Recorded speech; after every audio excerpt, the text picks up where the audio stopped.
Hello, everyone. In today's video, I will be providing a quick background on the U.S. unemployment landscape right now, and then dive into a different perspective in regards to the economic impact of the $600 weekly unemployment benefit that people are getting. So please stick to the end of the video to find out. And if you're new to the channel, please know that I work on videos covering stocks, economy, and also other related financial news. So if those things sound interesting to you, please hit that subscribe button as well as give me a like and share the video. So let's jump straight into it. So recently, more than 1.5 million people filed for unemployment benefit, even though businesses have reopened, as you can see here. And for me, it's pretty concerning that 1.5 million people are still getting fired, even though we're 3 months into the crisis so far. And yes, it's true that the weekly unemployment claims number have been getting a little bit better, as you can see in this decline. And at the peak, we had over even 6 million people file for unemployment claims in just 1 week. This is truly just a sobering jobs outlook. If you're wondering by any chance, so I found this pretty cool graph here. It shows how 22 million jobs were created from October 2010 all the way till February 2020. And because of businesses shutting down from the virus, all 22 million of these jobs were actually lost when you look at March as well as April. Now, hopefully we do see a positive trend in the right direction. As you see here in May, we did get 2.5 million jobs created. So let's see if this trend actually continues. So the reality is that there's over 20 million people or so who are unemployed right now, and they are getting $600 in a weekly unemployment benefit from the federal government, as well as their state government's probably giving them anywhere from $300 to $400 a week. So in total, these people are getting about $1,000 per week in unemployment benefit. Here's a great diagram by CNBC where they really show how the $600 in extra benefit is simply too lucrative and actually might have unintended consequences of making people not want to re-enter the workforce. This picture of the US map here is showing you how the extra unemployment benefit is actually greater than the state median wage. And in case you're wondering, this $600 in unemployment benefit is actually set to expire by the end of July, unless there's another stimulus package that will get passed.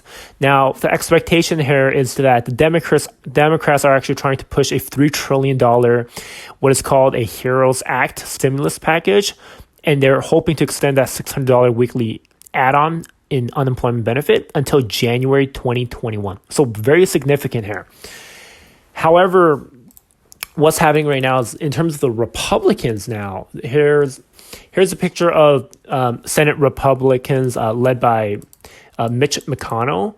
He's pretty much saying that he does not want the bill in terms of the next bill that they're going to be working on to exceed over $1 trillion.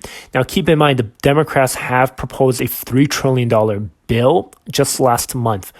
But McConnell and the Republican Party, they're also saying that this will be the last package that they pass, and it seems they might be a little bit hesitant on wanting to extend that unemployment benefit until January 2021, which is what the Democrats want. So let's kind of dive into maybe the pros and cons of kind of the Republican side and also the Republican side, and of course politics aside, let's just see what both sides are actually saying. So at least from the Democratic view, they're saying that the extra $600 in benefit, if it does expire, millions of people will have less money to simply spend in stores and buy products. And if that happens, that's actually going to lead into an even more unemployment, as well as the recession getting even worse. In terms of job openings, we can expect that to decline if stores simply are not hiring people because they're not selling as much products to people.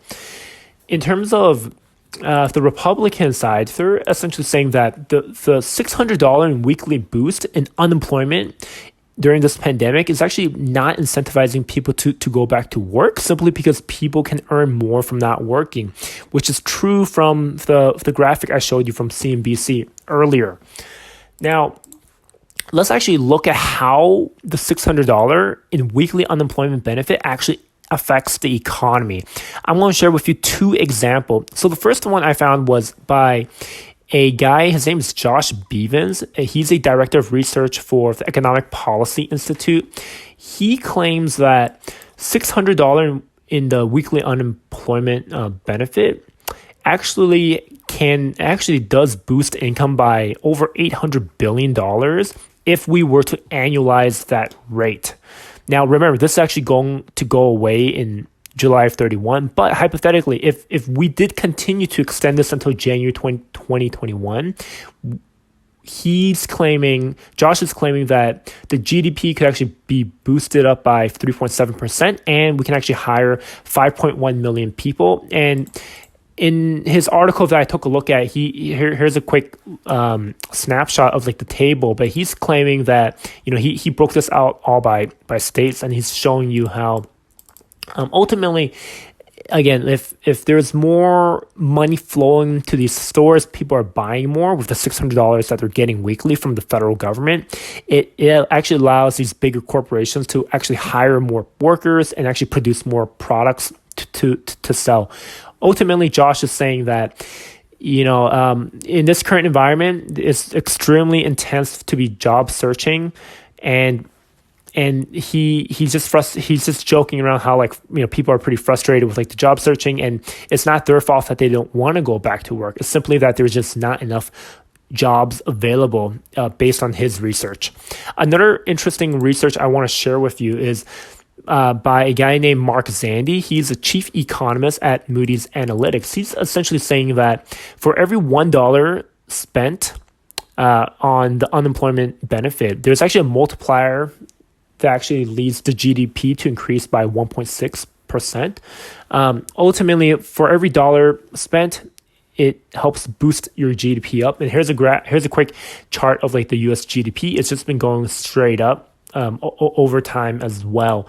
And the idea here is that, take for example, we have in this image here, the unemployed person.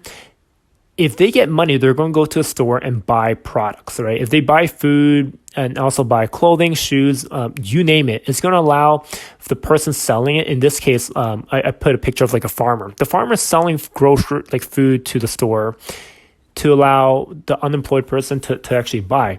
So if more people are pushing money through the economy, the store will do well, the farmer will do well because he's supplying all the food to the store sells it to the person.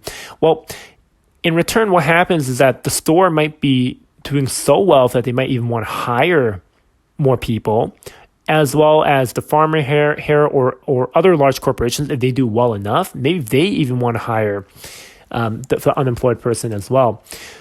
So with that, that's pretty much all I have for you today. Thank you very much for watching. I really do appreciate your time. If you found this information helpful, please hit the subscribe button as well as like and share the video. If you put a comment at the bottom, I promise you I'll respond back. Thank you all for watching and have a great day. Thanks. Bye.